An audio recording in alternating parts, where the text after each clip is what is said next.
Halo, halo, apa kabar? Assalamualaikum warahmatullahi wabarakatuh. Saya Hirs Munarif, senang sekali bisa kembali menjumpai Anda semua. Apa yang terjadi di belakang layar menjelang peristiwa dramatis, yakni pemberian abolisi dan amnesti kepada Thomas Lembong dan Hasto Kristianto itu mulai terbuka sedikit demi sedikit ya. Khusus soal amnesti terhadap Hasto, ada serangkaian komunikasi yang intensif antara Istana Presiden dan kediaman pribadi Ketua Umum DPP PDIP Megawati Soekarno Putri di kawasan Tengku Umar Menteng, Jakarta Pusat. Puncaknya adalah Kongres PDIP di Nusa Dua Bali dan kemudian pernyataan dukungan PDIP terhadap pemerintahan Prabowo dan penegasan Ketua Umum DPP PDIP Megawati yang terpilih kembali bahwa PDIP itu tidak akan jadi oposisi. Ini kan Megawati sekarang jadi ini sangat powerful karena dia selain ketua umum dia juga merangkap menjadi sekretaris jenderal partai. Satu hal yang pasti ini tarik ulur antara hubungan segitiga Jokowi Prabowo Mega saat ini mulai relasinya tergambar dengan jelas. Prabowo Megawati sekarang menyatu kembali sementara bagaimana Jokowi dan nasib dinastinya ini yang saya kira kita harus kita harus bisa menyatakan bahwa ini menghitung hari. Relasi ketiganya bisa kita gunakan analogi teori fisika Archimedes ya di bejana berhubungan. Air di permukaan bejana selalu membentuk posisi yang datar manakala diisi dengan zat cair yang sejenis. Masalahnya kan ketiganya, khususnya Megawati dan Jokowi, saat ini tidak bisa lagi dikatakan sebagai benda atau zat cair yang sejenis. Kendati mereka sama-sama pernah sejenis ya dalam sebagai banteng, berada dalam satu kandang banteng gitu. Tapi kalau kandang banteng agak beda dengan bejana berhubungan ya. Kalau kandang banteng biasanya dalam satu kandang bisa saling seruduk ini. Jadi ketika sekarang mereka itu dipaksakan dalam satu rangkaian bejana atau kandang, ya mereka itu tidak akan bersatu. Tapi itu yang terjadi mereka akan saling menegasikan. Dalam keterangannya di DPR hari ini, hari Senin tanggal 4 Agustus 2025, Ketua Harian Partai Gerindra, Susmi Dasko Ahmad akhirnya menjelaskan makna foto yang diunggahnya di akun media sosialnya pada hari Kamis 31 Juli 2025. Dalam foto itu tampak Dasko dan Mega itu diapit oleh dua putra dan putri Megawati, yakni Prananda dan Puan, dan kemudian ada di situ Mensesnek Prasetyo Hadi. Pada waktu itu foto itu dimuat menimbulkan spekulasi dan pertanyaan apa sesungguhnya yang ingin disampaikan oleh Dasko. Rupanya menurut Dasko pada saat dia bertemu dengan Ibu Megawati dia mengucapkan selamat Kongres kepada PDIP dan kemudian Mensesnek Prasetyo Hadi menyampaikan rencana pemerintah untuk melakukan pembangunan Museum Bung Karno yang detail rencananya itu belum diungkapkan. Kalau lihat timelinenya saat mengumumkan keputusan DPR menyetujui usulan abolisi dan amnesti dari Presiden yang diumumkan bersama dengan Menteri Hukum Supratman Andi Aktas dan kemudian dihadiri juga Mensesnek Prasetyo Hadi serta petinggi DPR lainnya malam itu ya ketika Dasko yang mengumumkan tanggal 31 Juli tidak tampak Puan Maharani di situ. Maka pertemuan di Tengku Umar ini tampaknya terjadi sebelum tanggal 31 Juli. Bahkan kemungkinan besar ini sebelum tanggal 30 Juli. Mengapa? Karena Kepres abolisi dan amnesti itu sudah ditandatangani oleh Presiden Prabowo Subianto pada tanggal 30 Juli. Artinya, ya dalam pertemuan di Tengku Umar itu dealnya sudah final lah. Semua udah rapih, makanya kemudian Dasko menyampaikan selamat berkongres karena soal Hasto inilah yang menjadi ganjalan sehingga kemudian Kongres PDIP yang rencananya memang dilaksanakan pada tahun ini maju mundur terus dan mundur dan terakhir kita mendengar katanya rencananya akan pertemuan di Bali yang tapi kita tahu kemudian kan yang berlangsung di Bali itu bukan kongres tapi BIMTEK. Nah rupanya saat-saat itulah terjadi situasi yang cukup dramatis tapi serangkaian semuanya sudah disiapkan dengan matang dan berakhir mulus karena ketika kemudian DPR menyetujui itu. Nah makanya Dasko kemudian mengucapkan selamat kongres. Dan rupanya ini luar biasanya Pak Prabowo ini mengajuk hatinya Ibu Megawati bukan hanya kongres yang mulus dan kemudian Hasto dibebaskan, Pak Prabowo nambah bonus baru yang ini pasti sangat menggembirakan Ibu Megawati karena pemerintah berencana membangun Museum Bung Karno. Kalau soal pembangunan museum ini nggak perlu minta persetujuan DPR ya. Ini jadi ini bonus lah ya. Nah, pada saat yang sama, hari Kamis malam itu juga, tanggal 31 Juli, kan Ketua DPP PDIP Deddy Sitorus itu kan kepada media menyatakan bahwa perintah Ketua Umum itu mendukung pemerintah. Ya, ini dalam konteksnya masih BIMTEK ya, pada waktu itu belum Kongres. Dan seperti kita ketahui akhirnya kan BIMTEK itu berubah menjadi Kongres yang ke-6 dari PDIP, dan Megawati secara aklamasi dipilih kembali menjadi Ketua Umum PDIP, dan juga kemudian dia merangkap sebagai sekjen. Wajah-wajah lama masih mendominasi kepengurusan PDIP. Nah, tapi ternyata Hasto itu tidak jadi sekjen. Alasannya sebenarnya kenapa ada yang fungsionaris ditanya, misalnya Ripka Ciptaning, dia menyatakan ya karena Hasto tidak ada di lokasi. Jadi ada kemungkinan ini setelah ini Hasto akan ditetapkan kembali menjadi sekjen.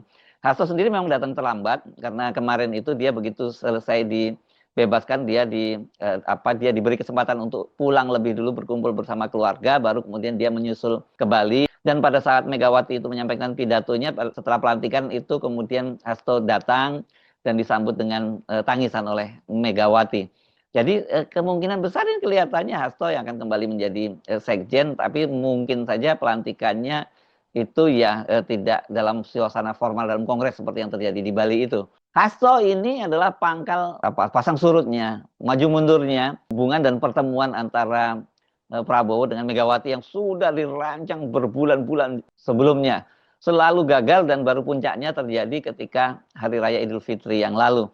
Dan itu pun kemudian terganggu dengan keputusan dari KPK yang menetapkan Hasto sebagai tersangka dan kemudian menahannya dan menjadikan dia terdakwa. Ini soal Hasto ini bagaimanapun juga itu dikaitkan dengan dendam Joko Widodo. Bukan hanya Hasto ya, termasuk juga Thomas Lembong. Ini jadi satu paket, tapi sebenarnya persoalannya berbeda-beda. Jadi ketika akhirnya rintangan yang ini berupa Hasto yang menjadi terpidana karena divonis ya, meskipun belum inkrah, itu kemudian disingkirkan dengan amnesti, itu menggunakan senjata pamungkas, kan amnesti ini kan ini hak konstitusional yang dimiliki oleh presiden, ya semuanya mulus. Akhirnya tadi kongresnya berjalan, Megawati dipilih lagi, dan PDIP kemudian menyatakan dukungan penuh terhadap pemerintahan. Walaupun ini sebenarnya merupakan penegasan, karena sebelumnya sebenarnya sikap dari PDIP jelas mendukung penuh pemerintahnya Prabowo, bukan Gibran ya. Tetapi kan sempat terganggu ketika Hasto dijadikan tersangka dan kemudian kepala-kepala daerah harusnya retreat di Akmil, kan pada waktu itu Ibu Megawati memerintahkan mereka untuk menunda dulu bergabung di retreat. Nah, ini sempat mengganggu hubungan antara Ibu Megawati dan Pak Prabowo Subianto. Pertanyaannya sekarang bagaimana bentuk hubungan antara, bukan hanya bentuk hubungan dan dukungan Megawati ke Prabowo. Megawati menyatakan tidak akan jadi oposisi karena menurut dia ini tidak dikenal di Indonesia, dalam sistem politik di Indonesia itu. Kalau seperti itu, apakah tetap dalam posisi sekarang di luar pemerintahan tapi selalu mendukung, ya seperti juga dinyatakan oleh Puan Maharani, atau bentuk lain seperti Nasdem? Ya, Partai Nasdem itu kan juga sekarang jadi partai pemerintah, tapi mereka tidak masuk di pemerintahan, maksudnya tidak menempatkan orang-orangnya di kabinet, atau mendukung dan sekaligus menempatkan kadernya. Kalau dari sisi Prabowo, tampaknya ya lebih ingin PDIP masuk di pemerintahan dan menempatkan kadernya. Dengan begitu mimpi dia mewujudkan pemerintahan gotong royong itu terwujud ya. Dalam soal ini Prabowo dan Mega itu pandangannya sama ya. Mereka tidak sepakat dengan adanya oposisi di luar pemerintah karena menurut dia itu bukan sistem Indonesia katanya. Ya gotong royong lah, dan itu berkali-kali disinggung termasuk ketika hadir dalam peresmian koperasi ya, koperasi Desa Merah Putih di Klaten yang pada waktu itu ada di PDIP diwakili oleh Puan Maharani dan Bambang Pacul. Masalahnya kalau PDIP masuk ke pemerintahan dengan menempatkan menteri-menterinya, bagaimana hubungannya dengan Gibran sebagai wakil presiden? Posisi PDIP sejak awal jelas hanya mendukung pemerintahan Prabowo tanpa mau mengakui Gibran. Nah, tapi kan realitasnya kalau mereka masuk dalam pemerintahan ada Gibran di sana, gitu. Oke, selama Presiden Prabowo ada, mereka nggak perlu berhubungan dengan Gibran. Tapi ketika presiden tidak ada, presiden melakukan lawatan kunjungan ke luar negeri dan ini sangat sering dengan durasi yang panjang, kan mau tidak mau acting presidennya adalah Gibran Rakabuming, dan menteri-menterinya dari PDIP juga harus bertanggung jawab atau setidaknya berkoordinasi dengan Gibran Rakabuming manakala ada keputusan-keputusan yang sangat penting yang harus diambil. Jadi ini yang harus kita tunggu ya.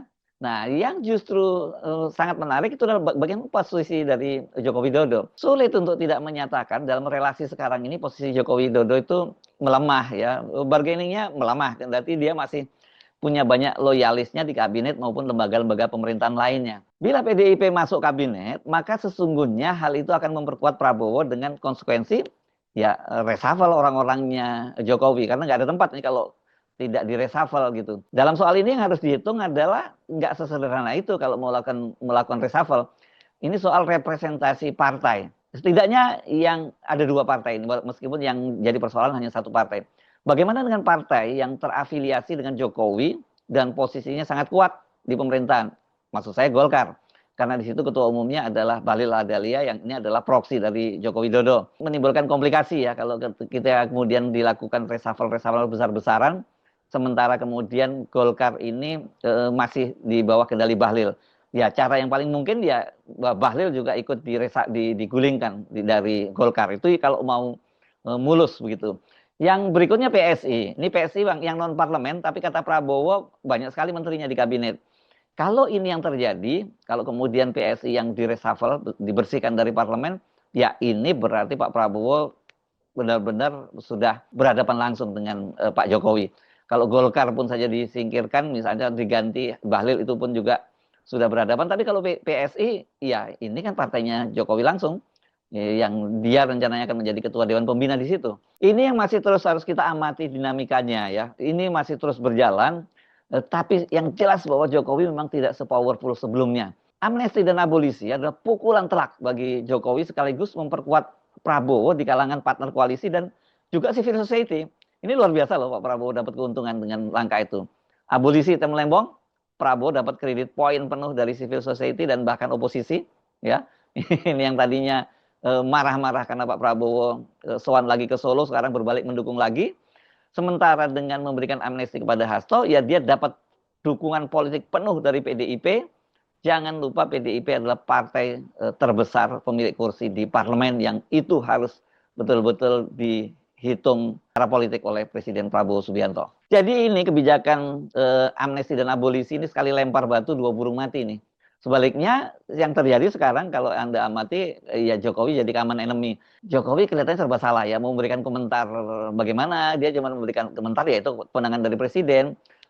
Dia nggak mungkin menyerang itu. Tapi kalau kita lihat para buzzernya yang rame-rame menyerang keputusan Presiden Prabowo, kan kita tahu bahwa itu adalah keputusan itu adalah sikap politik dari Joko Widodo.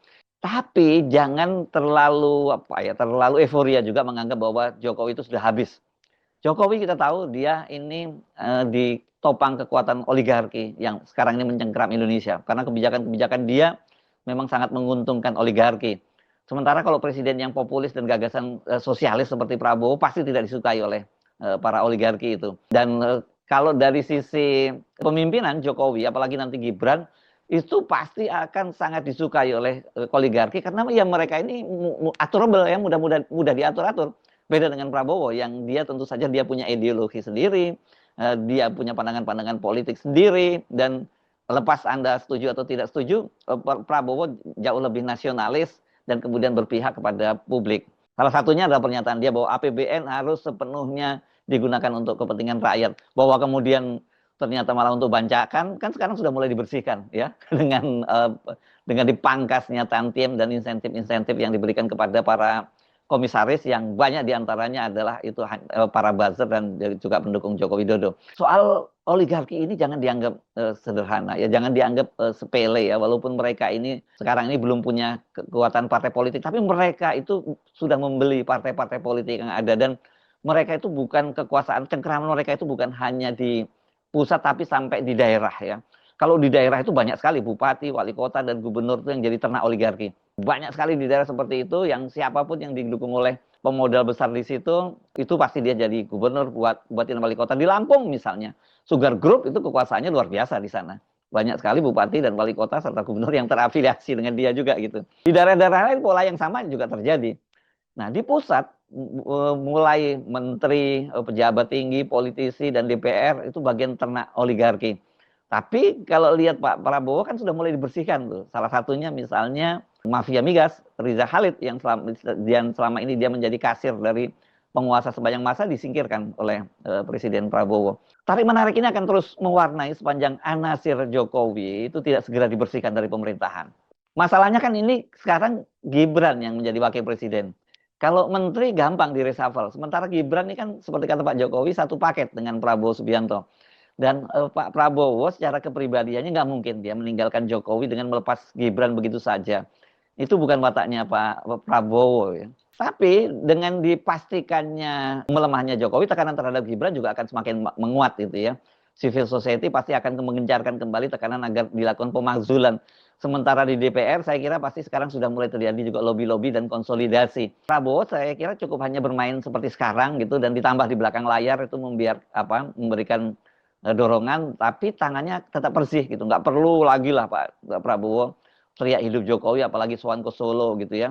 Kalau itu terjadi orang berbalik lagi. Biarkan civil society dan elemen politik penentang Jokowi yang bekerja. Kalau toh sekarang posisinya melemah dan menghitung hari, tergantung bagaimana tarik menariknya itu ya.